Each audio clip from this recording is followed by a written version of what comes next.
Hello everyone, my name is Mariana Valencia and today we're going to look into the bilingual brain. Our brain is a very demanding part of our body that consumes about 20% of our body's energy. The human brain controls certain parts of our bodies, our actions, memory, and even influences our personalities. When it comes to education, the brain plays a crucial role in the learning and development of our students. Souza here says, windows to acquire spoken language begins to taper off around the age of 5 and again around the age of 10 or 12. We have to remember that our first teachers and first learning experiences happen at home. From the moment we're born, our brain begins to develop language, depending on what we're exposed to at home. When a child enters kindergarten, students are expected to learn how to manage their language skills in their speech, reading, and writing. If it takes practice, time, and support for monolingual students to master these basic language development skills, what happens in a student's bilingual brain? How does that impact the student's learning? And in some cases, how does it even impact the teacher? As a teacher, it is important for us to understand the bilingual brain and to ensure it is addressed in the classroom and ensure students are provided the support they need. In this presentation, we'll look over the topic of bilingualism and the parts of the brain responsible for it. I'll talk about the impact bilingualism has on student learning, and lastly, I'll talk about the application in the classroom and what teachers and parents can do to meet the needs of our students. The human brain begins to develop from birth until a child reaches adulthood.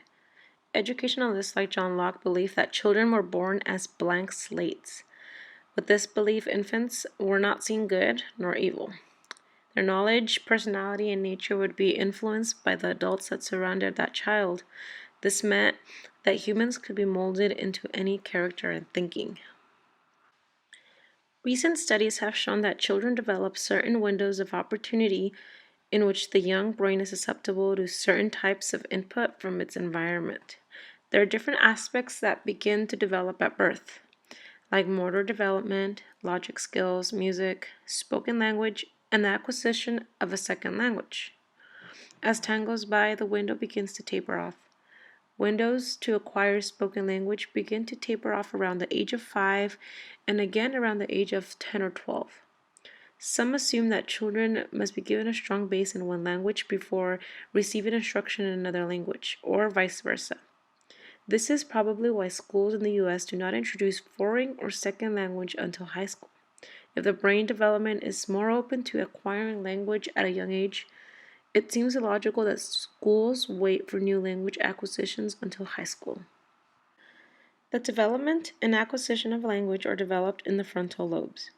The frontal lobes are responsible for the executive functions and especially those most related to bilingualism. Before scans and advanced technology tests, during the 1800s, French surgeons were able to discover what parts of the brain were related to language development by analyzing the damage to the brain. In the 1860s, French surgeon Paul Broca discovered damage in the left frontal lobe, and he called it Broca's aphasia. This part of the brain was located behind the left temple. In the 1870s, German neurologist Karl Wernicke described a different type of aphasia, one where patients were not able to make sense of spoken words or words they heard. The damage in this area was spotted in the left temporal lobe. These discoveries demonstrated that Broca's area in the brain processed vocabulary, grammar, and syntax of one's native language, and Wernicke's area in the brain defines the site of native language sense and meaning. Bilingualism has been demonstrated to have cognitive consequences. Being able to demand two languages in the brain has enhanced the performance of the executive functions. These studies have demonstrated that speaking two languages requires the person to use higher cognitive processes in the development of inhibition and attention abilities. As students learn how to read and write, having two languages will require them to control their attention and language skills as they switch from one language to another when needed. For many language users around the world, being multilingual is part of being rich in cultural and progressive education with better economic opportunities. However, in the past, having two languages was deemed detrimental and harmful for the brain since it caused confusions and delays. Having more than one language was seen to hold back students. This influenced many education system policies. However, in some areas of the US, there has been a strong interest in the dual language immersion program. Currently, the field of neuroscience is providing research findings on how the bilingual brain functions. With all of this current research, a more positive view on being bilingual was created. Studies have created two terms for the types of bilingual learners. Simultaneous bilinguals are students who grow amidst two languages, whereas sequential bilinguals are students who learn one language at home and another at school. Moore et al. 2016 also explore the positive and negative transfers from one language to another. It is believed that the stronger the first language is, the more readily it supports cross-linguistic transfers to the second language. Another important aspect of cognitive benefits of processing multiple languages is known as the bilingual advantage. Moore et al. 2016 state that bilinguals show better executive function when it comes to decision making and metalinguistic awareness. For that reason, early exposure during the early years must occur. It is also believed that being bilingual has some cons. In some instances, learning more than one language simultaneously can cause having smaller vocabulary in either language. However, the advantages exceed the disadvantages. For that reason, teachers should create rich environments that include communication activities such as talking, singing, and reading. Being bilingual and acquiring a new language brings many benefits to children in school and in health.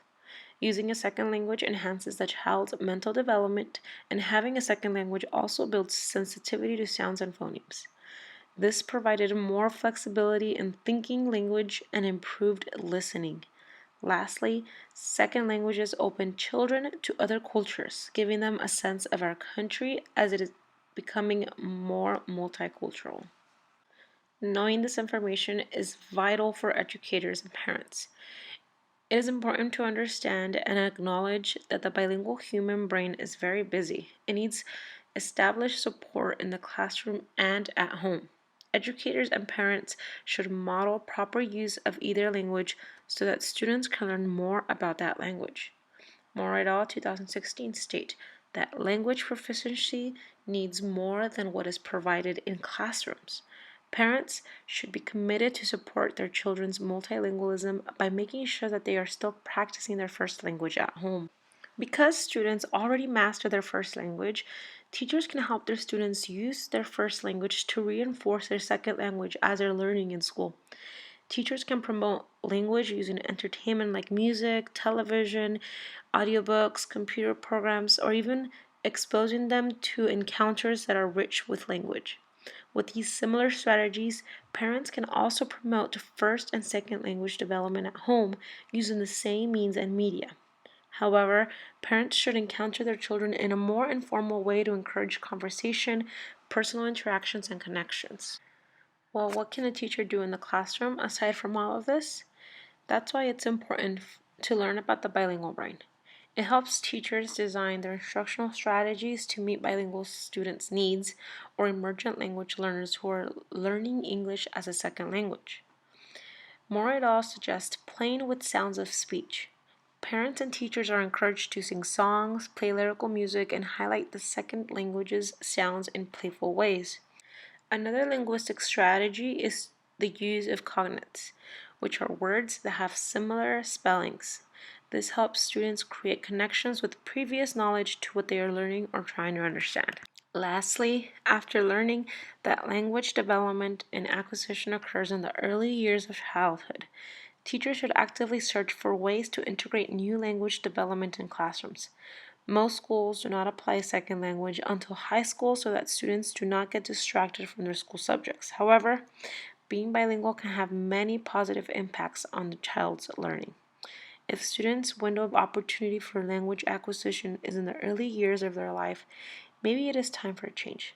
Talking to your principal or joining professional development might help teachers find more ways to integrate two languages in a class. And that concludes my presentation on the bilingual brain. I hope you really enjoyed watching my presentation and that you learned a little bit more about the bilingual brain and the impacts it has in school and how you can possibly implement it in your classroom. Thank you.